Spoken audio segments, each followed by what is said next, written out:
Fala, galera, vitória colorada, que era o mais importante, né? O que a gente precisava, os pontos, né? Não interessa jogando bem, jogando mal, de que forma seria. A gente precisava dessa entrega, dessa resposta, os jogadores comprometidos com a causa, né? Dedicados, concentrados.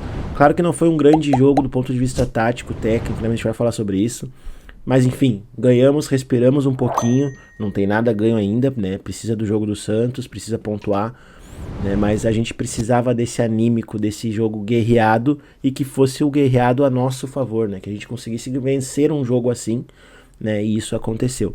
Mas do ponto de vista tático-técnico, né? Falta muito ainda. A gente vê que o Ramon não consegue organizar uma equipe. Claro que, né, entra, né, a situação, o nervosismo dos jogadores, mas ele precisava já ter dado cara de algum trabalho, né? Dado algum trabalho, alguma cara de Ramon Dias ao time, né? Mesmo nessa situação, né? Eu lá no início eu até e até ainda entendo que ele tá tentando, buscando, substitui, mas agora sim, em algumas situações ele que nem a substituição do intervalo, ele piorou o time. Do intervalo não, né? No segundo tempo, quando ele fica com Borré e Matias junto, ele perde meio campo, né? Ele acaba com o time, mas vamos chegar lá, né? Mas enfim, desde o começo. O primeiro tempo do Inter já começa beneficiado com a expulsão, né? Muito cedo, então pareceu o jogo do Atlético Mineiro, né? Tu precisa se impor. E aí o Inter não consegue se impor, né? Fica com a bola, é lento, né? Nas trocas de passes, é burocrático, é previsível, não tem nada de diferente para atacar, não constrói, né? E o time que tá com 10, ele vai pensando assim, bom, os caras, né, não conseguem ser contundentes no ataque, eu vou começar a me soltar.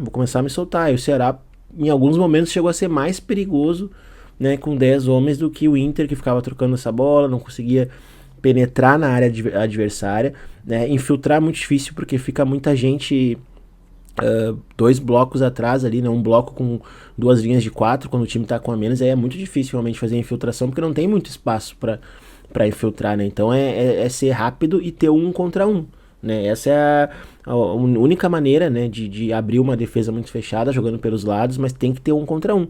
E aí, claro, o que acontece? Melhora um pouco quando entra o Carboneiro, porque daí é o cara que tem um para um, é o único cara que tem um para um hoje no Inter. E aí ele consegue, com dribles, né? Quando ele dribla alguém, outro tem que fazer a cobertura, daí tira os caras do lugar e aí as coisas começam a dar uma cara. No segundo tempo, quando entra o Carboneiro, as coisas começam, mas também muito pouco, é muito pouco assim o Inter cria ofensivamente, né? Mas enfim, seguimos naquela toada, né? Tentando martelar.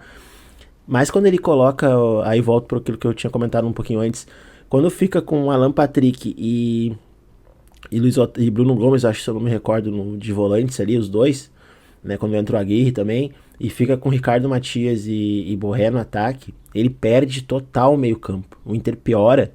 Tem a melhora do Carboneiro, né? No sentido de ser um pouquinho melhor no terço final. Mas até chegar no terço final a gente piora, porque fica com dois caras no meio. Daí dois caras, fica um 4-2-4. Fica dois caras no meio, um Alan Patrick que não consegue mais muito ser esse cara do vai e vem, né? De ocupar espaços.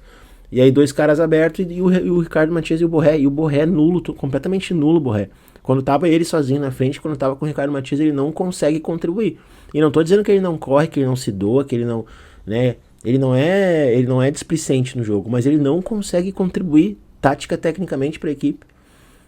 E aí o Inter fica ali naquela, né, tenta chegar com uma dificuldade para fazer a bola chegar no terço final, mesmo com um homem a mais, e aí quando chega é muito pelos pés do Carboneiro, que daí inventa alguma coisa, enfim. E o jogo foi rolando assim, aí achamos o gol, construímos o gol, né, do Vitinho.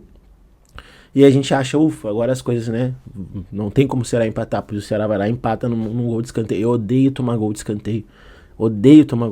Porque é um gol assim, porque o Inter pra fazer, eu nem lembro de cabeça o último gol que o Inter fez de escanteio, né? De bola parada. Mas pra tomar, a gente toma gol com uma facilidade incrível.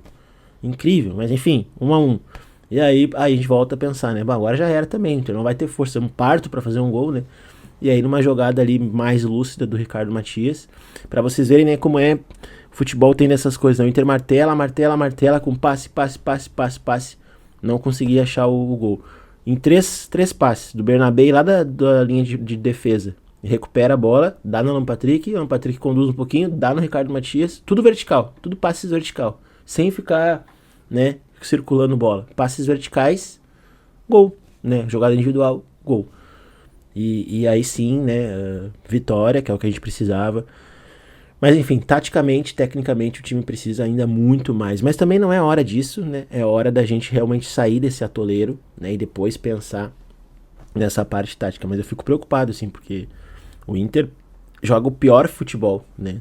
Da Série A hoje. Com certeza, o pior futebol. Até nem ter olhado os jogos do Sport, né? Mas, assim, o Sport, vamos dizer que a gente nem conta, porque já tinha caído há muito tempo, né? O Inter é o pior futebol de todos da Série A. Então, precisa melhorar muito ainda. Precisa melhorar muito. Mas, dito isso, todos ao Beira-Rio segunda-feira, né? Quem puder sábado também no treino aberto. Eu acho que a gente vai escapar, acho que a gente vai se livrar. Principalmente ganhando do Santos ali, eu acho que se encaminha para uma salvação, de repente até um pouquinho mais tranquila do que a gente esperava de ter que depender ainda do último jogo contra o Bragantino.